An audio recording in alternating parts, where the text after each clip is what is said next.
Fauci stays silent. U.S. strikes Iran again.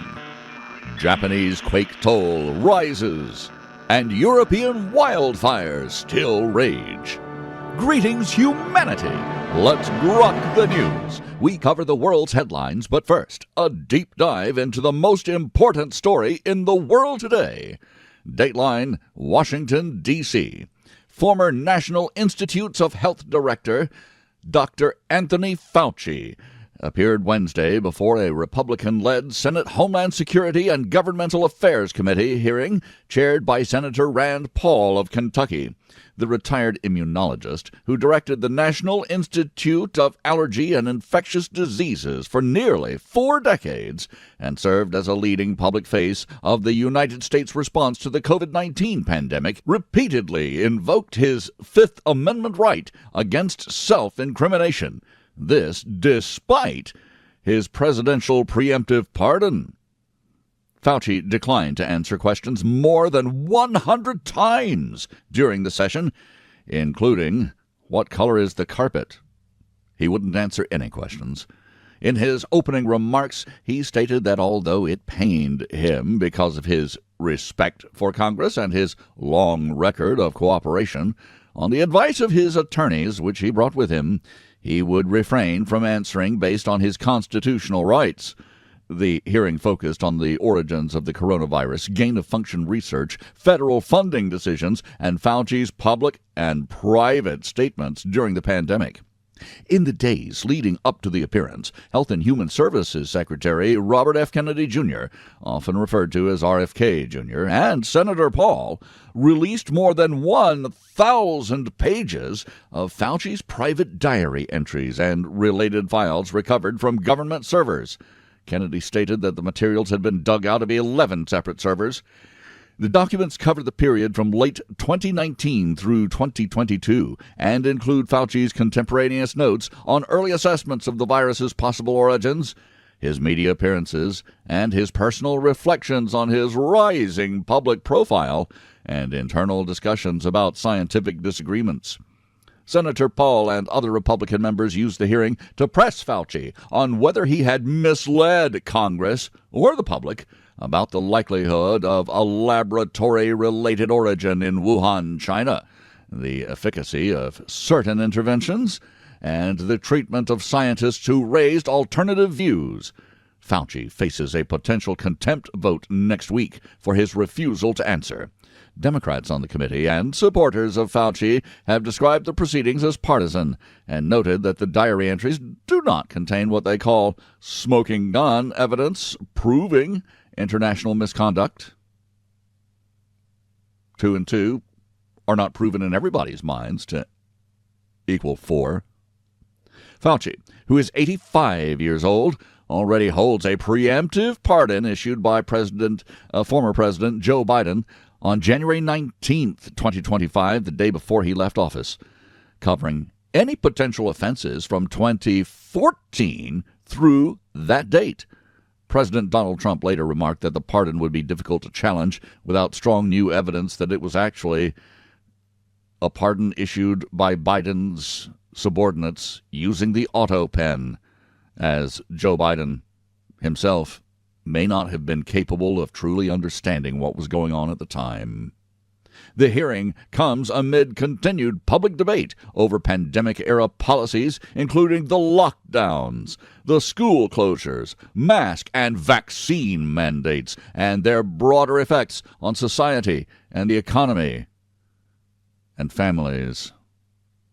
Kennedy has publicly criticized Fauci's focus during the crisis, citing the diary entries as evidence that the scientist prioritized media attention at times when public health decisions carried high stakes. Fauci's attorneys advised the Fifth Amendment invocations specifically to avoid any statements that could create legal exposure. The committee is expected to continue its investigation into federal pandemic response decisions and the handling of dissenting scientific opinions. Basically, this observer will tell you that any scientist who dared follow the science instead of following the money, well, that scientist was crushed.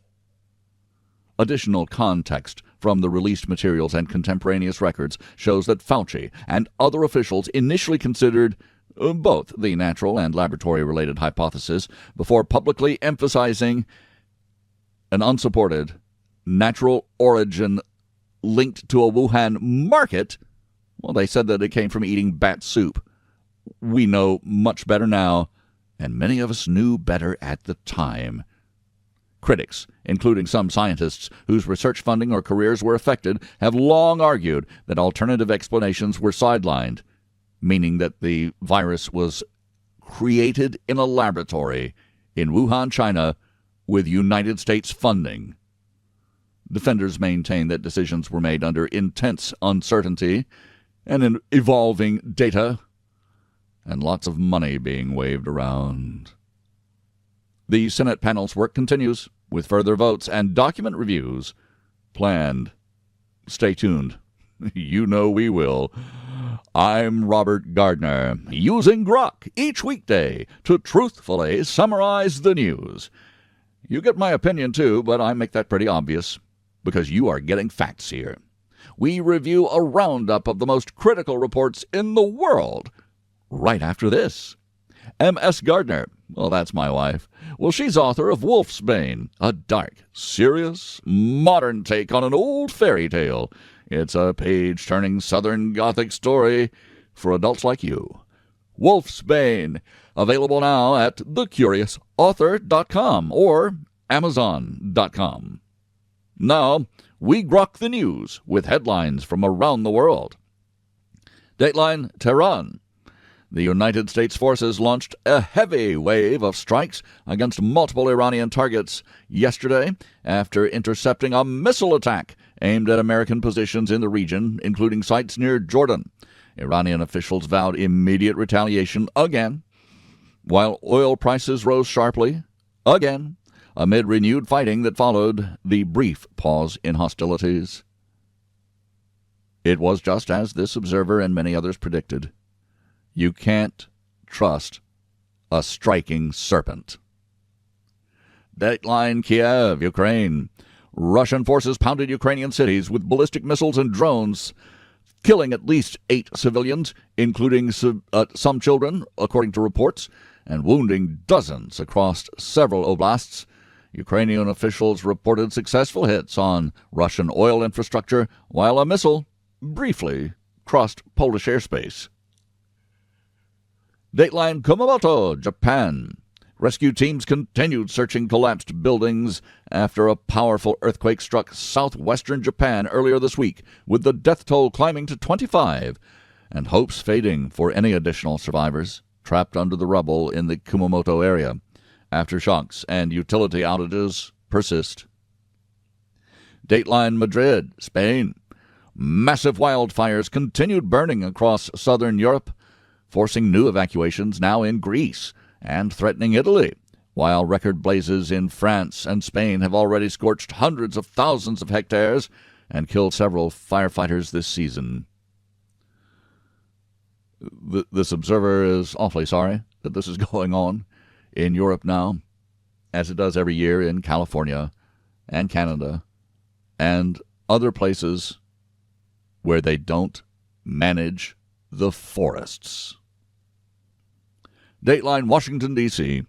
The Federal Reserve held its key interest rate steady in a range of 3.5 to 3.75%, but 3 officials dissented in favor of a hike amid concerns over inflation linked to Middle East conflict under Chair Kevin Warsh. This observer is glad that Warsh is in place and that they did not hike the prime lending rate.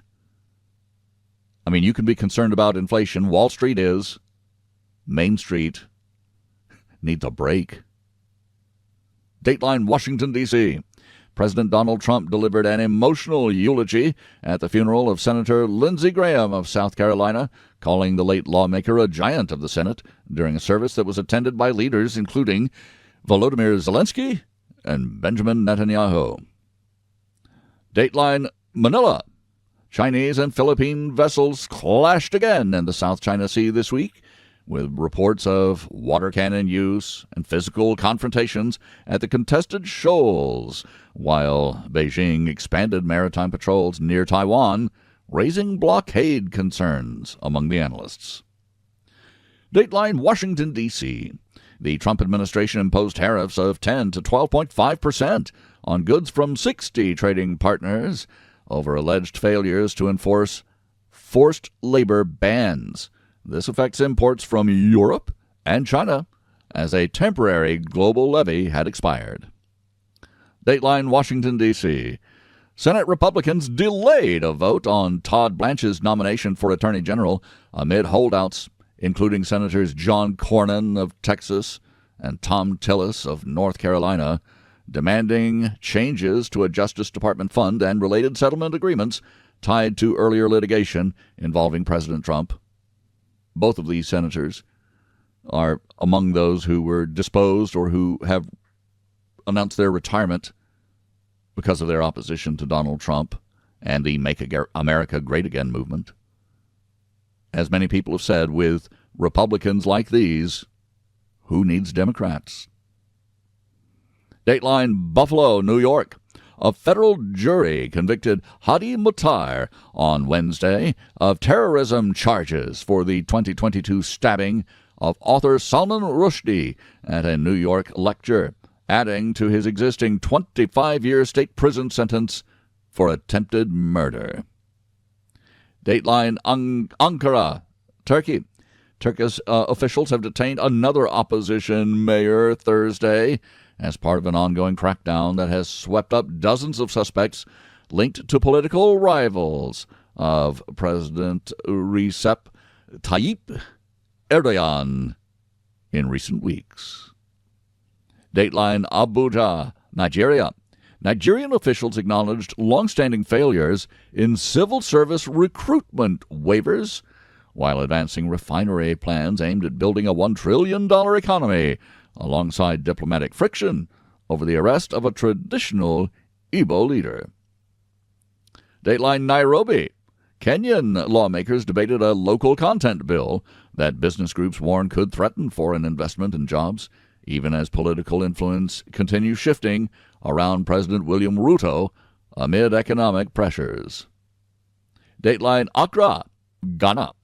Ghana's Supreme Court has banned certain delegate voting practices in party elections and prohibited cash inducements, part of regional efforts to tighten political rules during ongoing economic and leadership challenges. Dateline New Delhi, India. India's gold demand fell 6% in the second quarter of 2026, according to the World Gold Council, as high prices and recent duty increases reduced purchases by consumers and investors. Dateline Lima. Peru's president-elect Keiko Fujimori has announced key ministerial appointments this week following her election victory, naming officials to lead economic and security portfolios in the incoming administration. Dateline Toronto, Canada.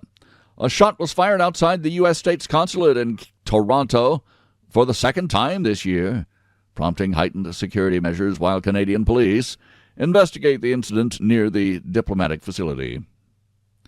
Dateline Madison, Wisconsin. Wisconsin's appeal court has overturned a lower court ruling that had restored collective bargaining powers for public employees, reversing gains that labor groups achieved under previous legal challenges to state restrictions.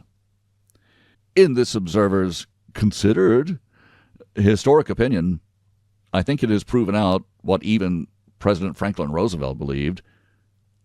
State or public employees should not be allowed to unionize against their employers because public employees work for the public. Dateline Dublin, Ireland. Irish musician Glenn Hansard, who won an Academy Award for Best Original Song for Falling Slowly from the 2007 film Once. You may remember that song. Well, he died in a motorcycle crash in Dublin, according to reports confirming the death of the singer and the songwriter, known for his folk and rock work. I thank you for listening, And if you made it this far, please subscribe. Please hit a like button or whatever you have on this platform. And please join me tomorrow to once again grok the news. I'm Robert Gardner. Godspeed and God bless.